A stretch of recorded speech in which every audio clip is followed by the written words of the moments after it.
আসসালামু আলাইকুম রহমতুল্লাহ। গতকাল কিন্তু এসএসসি রেজাল্ট পাবলিশ হয়েছে। রেজাল্ট অলরেডি সবাই পেয়ে গেছে, কিন্তু ডিটেলস কোন সাবজেক্টে কত পাইলো না পাইলো এটা কিন্তু অনেকে দেখতে পারে না। তো চলো বন্ধুরা, তোমাদেরকে এখন নিয়ে যাই আমি একটা ওয়েবসাইটে। তো এই লিঙ্কটা কোথায় পাবা তোমরা?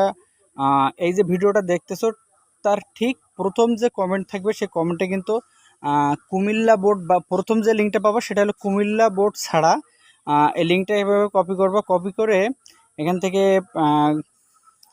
ক্রোম ব্রাউজার অথবা যে কোনো একটা ব্রাউজারে নিয়ে যাবা, নিয়ে ওখানে পেস্ট করে দেবা। দিয়ে এখানে তুমি এসএসসির এসএসসি দাখিল যেটা, এটাতে ক্লিক করবা। তারপর হলো তোমার বোর্ড এবং তোমার রোল নাম্বার, রেজিস্ট্রেশন নাম্বার, এবং এখানে যে একটা ঘর আছে, এখানে এই যে ঘরে যে কোডটা আছে এই কোডটা এখানে দিয়ে দিলেই কিন্তু তোমার রেজাল্টটা বের হয়ে আসবে। কুমিল্লা বোর্ডের জন্য একই, কিন্তু কুমিল্লা বোর্ডের জন্য আমার কমেন্ট বক্সের দ্বিতীয় যে লিঙ্কটা আছে ওটা কুমিল্লা বোর্ড বলে উল্লেখ করা থাকবে। এটা হলো সকল বোর্ড, কুমিল্লা বোর্ড ছাড়া।